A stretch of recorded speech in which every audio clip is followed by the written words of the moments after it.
Hi everybody, it's Chris at the Cloverdale Transit Authority, and today we're going to take a look at what's in this box. Stand by.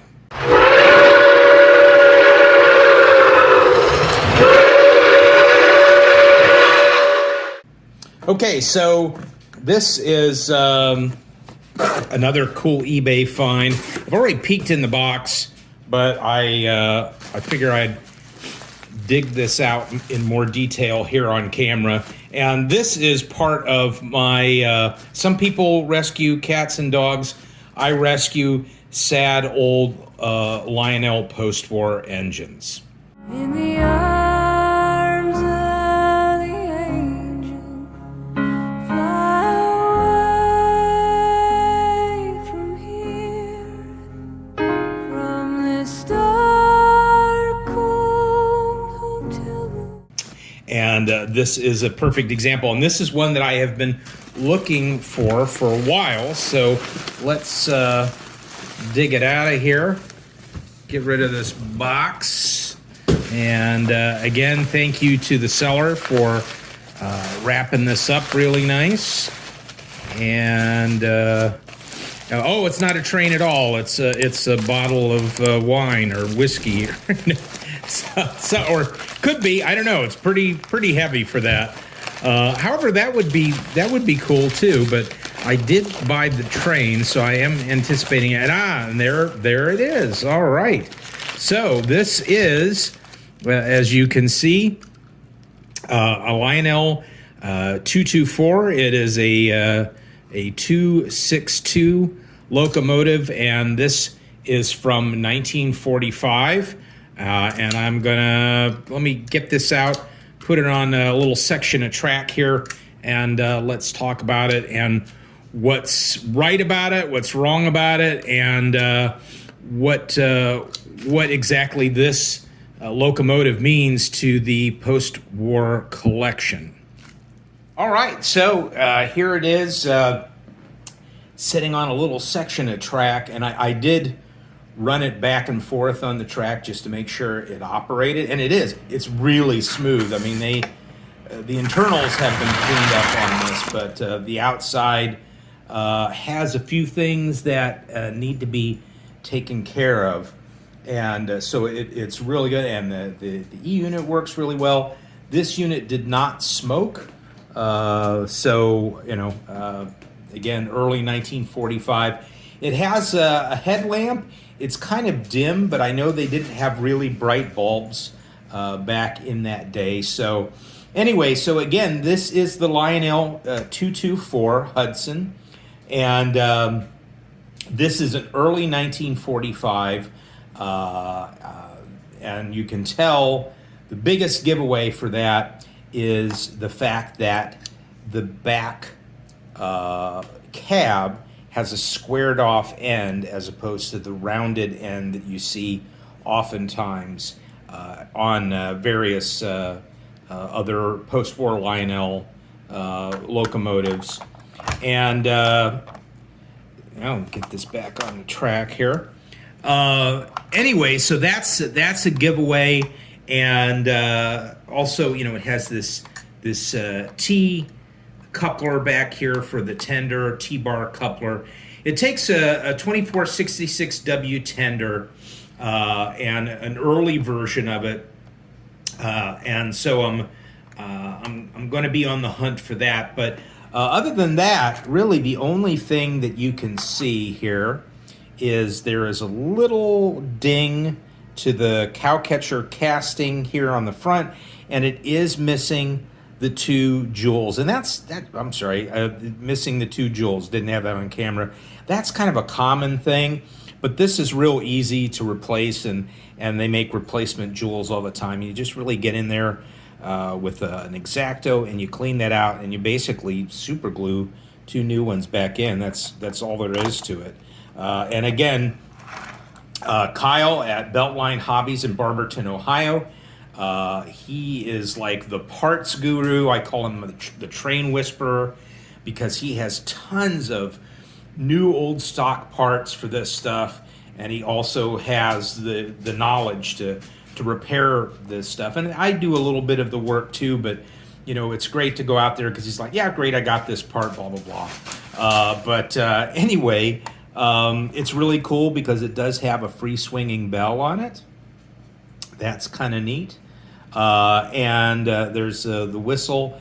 And you'll notice that these grab irons, which are usually nickel plated on a lot of post-war locomotives that have separate grab irons on them, these kind of look like they're rusted, but if you do a little research on the early 45, the Variation A really is what it is, the Variation A 2024 Hudson, they talk about that they were blackened grab irons, okay? And then the later variations, B and so forth, these were nickel plated, but these were blackened. So some of this, and I don't know if we can get this on camera, but some of this, it looks like it has like, there's like black paint on it, and some of it, a lot of it has rubbed off. So because I know, because of the cab, I know that this is an early 45, this is a Variation A, that I'm willing to bet that this is sort of this black paint that they had on there originally. So, and also the other cool thing is, which is different than any other Hudson that I have, is it has the Baldwin Locomotive Works style wheels. So that's cool. And I've been on the hunt for this particular locomotive at a reasonable price, because boy, you can pay a lot for these. I've been on the hunt for a reasonable price because this locomotive really represents the beginning of Lionel's post-war era. This was the first locomotive model series of Hudsons that came out right after manufacturing for the war effort stopped, and companies were able to start making the things that they made before the war. Now, the interesting thing is the parts for all of these 2024s were made prior to the war, and they they obviously sort of balled all that stuff up into packaging and crates and stuck it back in the warehouse, and then they started making navigation equipment and what have you, which is what Lionel made during World War II. And they also did parts for bomb sites. But so then when the war was over and the contracts for war materials was over, and they were given the all clear signal to go back and start doing what they were doing before the war, they went back and got all of these parts out of the crate, and they started building these 224s. And one of the reasons why I wanted this was, one, because it is part of my collection. It tells a story about the beginning of the post-war era. And also, I have a set of passenger cars, which I did a video on earlier, and I'll link that in the description below, that were one of the last tin plate passenger car sets that Lionel put out. And again, parts for those passenger car sets were actually made pre-war, and then they took what they had manufactured part-wise and they started putting out the passenger car sets to go with locomotives like this and a couple of other ones. And so I wanted to have this locomotive representing the beginning of the post-war era, you know, the first series of locomotives to come along after war production had stopped, along with passenger cars that had the same story. So this will be great to run with those passenger cars. Now, of course, one of the things I do need to do is I do need to find that tender that's supposed to go with this. And again, it even said that the tender had blackened grab irons on it as well. And I've looked at a lot on eBay and what have you, and I see all the nickel plated. Now, I don't know whether that's because people clean them up thinking these were just dirty or what, but you know, I'm going to try to get as close as I can to the original tender. I've got another tender that I will run with this. However, it's going to be a little bit of a time jump from the time I'm shooting this to when I'm going to actually show you the running footage, because one of the other things why I got it so cheap is you will notice that the eccentric crank, well, it is on here, but the bar that runs to the eccentric crank on this side has snapped off, and on the other side, it's missing altogether. Now, in model railroad, in these Lionel engines, the eccentric crank really doesn't do anything. It's just really kind of cosmetic to make it look like the prototypical train of that, or locomotive of that time. You know, in an actual locomotive, it has a real function, obviously. So, again, going to Beltline Hobbies and getting these in a box of parts that Kyle has scavenged from other engines, and these will be easily replaced and added back onto the locomotive to complete it. But it will run without it, but we just want it to run, to look correct, and to be as complete as possible. So anyway, that's the information on this particular locomotive. So now we're going to travel through time, and the next thing you're going to see is this locomotive with the appropriate passenger cars and at least a stand-in tender running, and you'll get a chance to see how smooth it operates. But it's got to go in for repair first, so we'll be right back after these messages. Well, I got lucky this time. I guess I figured this footage of the train running was going to be a month or so after the first part of the video, but as it turns out, the day after filming the earlier portions of the video talking about this particular Lionel train,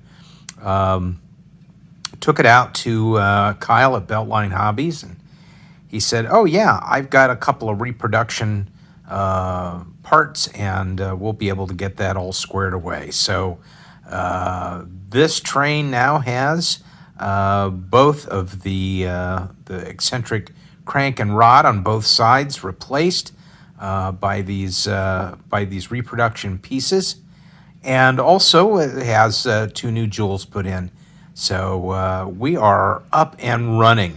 Now, granted, this probably needs to be taken apart and given a good cleaning, but you know, that's for another time. But I have also married this 1945 Lionel Hudson to the 1946 2400 series passenger cars, and again, I'll put a link for the video I did earlier regarding finding these passenger cars online and getting them for a good deal. And they do need a good cleaning. You'll kind of notice that the lights will flicker on and off.